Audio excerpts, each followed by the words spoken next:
नमस्कार। स्वागत है आपका इंडिया गेट टीवी पर। मैं हूं अजय सेतिया। मित्रों, इस वीडियो का शीर्षक देखकर आप स्तब्ध हुए होंगे। शूद्र राजनीति। वैसे राजनीति में शूद्र शब्द वर्जित है, लेकिन मैं किसी व्यक्ति के लिए इस शब्द का इस्तेमाल नहीं कर रहा हूं।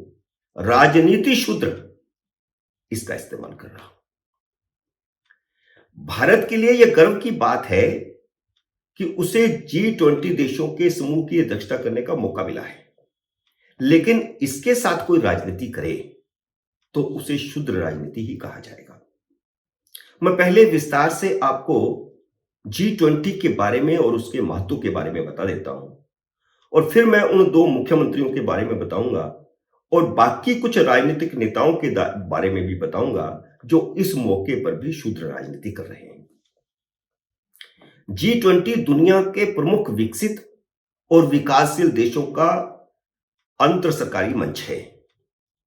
इसमें अर्जेंटीना, ऑस्ट्रेलिया, ब्राजील, कनाडा, चीन, France, Germany, Bharat, Indonesia, Italy, Japan, Korea गणराज्य, मेक्सिको, रूस, सऊदी अरब, दक्षिण अफ्रीका, तुर्की, ब्रिटेन, अमेरिका और यूरोपियन संघ भी शामिल है।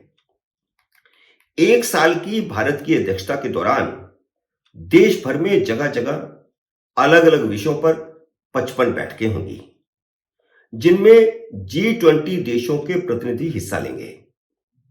यह एक अच्छा मौका है सभी राज्यों के लिए विदेशी निवेश लेने का और पर्यटन को बढ़ावा देने का। इसी से भारत की आर्थिकी मजबूत होगी, तो इसका सारे राज्यों को लाभ उठाना चाहिए।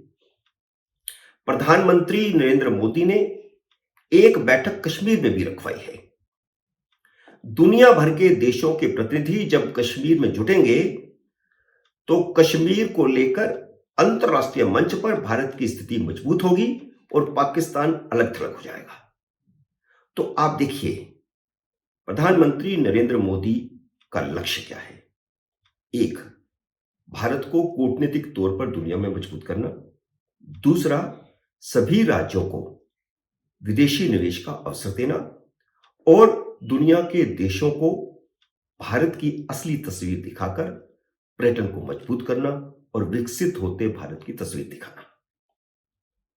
मोदी सरकार ने 55 बैठकें रखकर यह लक्ष्य हासिल होने की रणनीति बनाई है। इससे सभी प्रदेशों में विदेशी पूंजी निवेश की संभावनाएं बढ़ेंगी। अगले साल 9 और 10 सितंबर को दिल्ली में G20 नेताओं का शिखर सम्मेलन होना है। ना तो यह मोदी सरकार का प्रोग्राम है, ना यह भाजपा का प्रोग्राम है। इसलिए नरेंद्र मोदी ने इसे राष्ट्रीय स्वरूप में ही लिया है। यह भारत का प्रोग्राम है। भारत को विकसित देश बनाने के लिए मौका है, अवसर है। G20 की बैठकों का सिलसिला कांग्रेस शासित राजस्थान के उदयपुर से शुरू हुआ। राजनीति को ऊपर रख करके यह सारे साल का प्रोग्राम बनाया गया है। अध्यक्षता संभालने के तुरंत बाद प्रधानमंत्री मोदी ने सर्वदलीय बैठक बुलाई, जिसमें हर छोटे बड़े 40 दलों को आमंत्रित दिया गया। राष्ट्रपति भवन में हुई इस बैठक में प्रधानमंत्री ने अपने संबोधन में कहा कि यह ऐसा आयोजन है जिस पर पूरे देश को गर्व होना चाहिए और इसे सफल बनाने के लिए सभी को योगदान देना चाहिए। गुजरात विधानसभा चुनाव में जबरदस्त तल्खी के बावजूद कांग्रेस अध्यक्ष मल्लिकार्जुन खड़गे इस बैठक में आए। आपको याद होगा कि चुनाव प्रचार के दौरान खड़गे ने प्रधानमंत्री मोदी को रावण कह दिया था। इस पर प्रधानमंत्री ने भी जवाब दिया था कि जो पार्टी राम को ही नहीं मानती, राम के अस्तित्व को नहीं मानती, वह उनके विरोध के लिए रावण को ढूंढ लाई।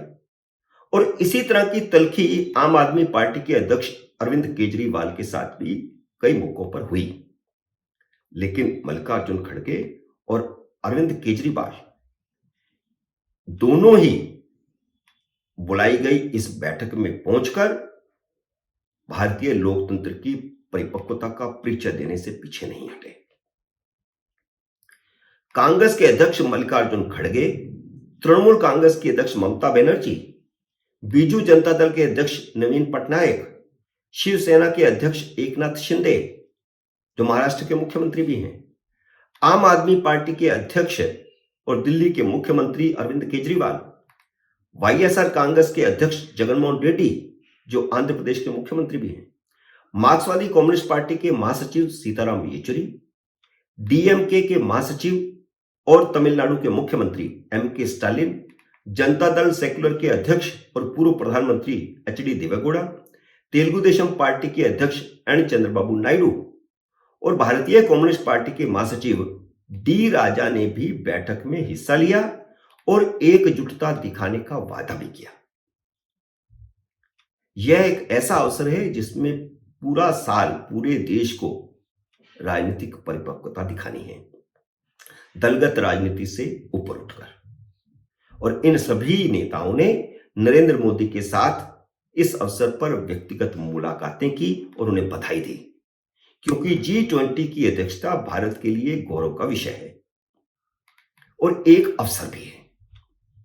हालांकि G20 के लोगो पर कुछ विपक्षी पार्टियों ने शुरू में एतराज किया था, क्योंकि उसमें कमल के फूल का इस्तेमाल किया गया है, जो भारतीय जनता पार्टी का चुनाव निशान भी है। कमल राष्ट्रीय फूल भी है, इसलिए विपक्ष के विरोध को जनता ने स्वीकार नहीं किया। इसलिए मोटे तौर पर राजनीतिक दलों ने स्थानीय राजनीति के इस मुद्दे को छोड़ दिया, क्योंकि इससे किसी राजनीतिक दल के वोट बैंक पर कोई फर्क नहीं पड़ने वाला। भारत के राजनीतिक दलों की यह परिपक्वता थी कि इस क्षणिक विरोध को तुरंत रोक दिया गया, क्योंकि इसका भारत की अंतर्राष्ट्रीय छवि पर विपरीत असर होता। लेकिन हैरानी हुई कि दो मुख्यमंत्रियों नीतीश कुमार और के चंद्रशेखर राव ने G20 पर बुलाई गई सर्वदलीय बैठक में जानबूझकर हिस्सा नहीं लिया। व्यक्तिगत विरोध की राजनीति के चलते, राजनीतिक विरोध की राजनीति के चलते उन्होंने इस बैठक में हिस्सा नहीं लिया, जबकि वे अपनी पार्टियों के कर्ता धर्ता भी हैं। नीतीश कुमार और चंद्रशेखर राव दोनों ही खुद को प्रधानमंत्री पद का दावेदार बता रहे हैं, तो लोकतंत्र में इसमें कोई हर्ज नहीं है। लेकिन इसे विद्वेष की राजनीति बना लेना, राजनीतिक परहेज करना चाहिए। वैसे ममता बनर्जी और अरविंद केजरीवाल भी कुछ दिन पहले तक मोदी विरोध की इसी तरह की राजनीति कर रहे थे। ये दोनों भी खुद को प्रधानमंत्री पद का दावेदार मानते हैं, लेकिन दोनों ने बैठक में शामिल होकर भारतीय लोकतंत्र की परिपक्वता का सबूत दिया। जबकि राजनीति में परिपक्व माने जाने वाले शरद पवार बैठक में शामिल नहीं हुए। राष्ट्रीय जनता दल का कोई प्रतिनिधि नहीं आया। उद्धव ठाकरे की शिवसेना और शरद पवार की एनसीपी का भी कोई प्रतिनिधि नहीं पहुंचा। नीतीश कुमार खुद नहीं आना चाहते थे तो वह लल्लन सिंह को भेज सकते थे, जो उनकी पार्टी के अध्यक्ष हैं। इसी तरह केसीआर खुद नहीं आना चाहते थे तो वह अपने मंत्री बेटे को भेज सकते थे, जो उनकी पार्टी के कार्यकारी अध्यक्ष हैं। शरद पवार खुद नहीं आ रहे थे तो सुप्रिया सुले को भेज सकते थे, जो उनकी संसदीय दल की नेता है। शरद पवार और उद्धव ठाकरे को तो संसदीय कार्य मंत्री ने दो बार फोन भी किया, लेकिन शरद पवार और उद्धव ठाकरे ने 5 दिसंबर को ही अपने गठबंधन की बैठक बुला ली। जिस दिन सर्वदलीय बैठक बुलाई गई थी, उसी दिन इस गठबंधन ने अपनी बैठक बुला ली।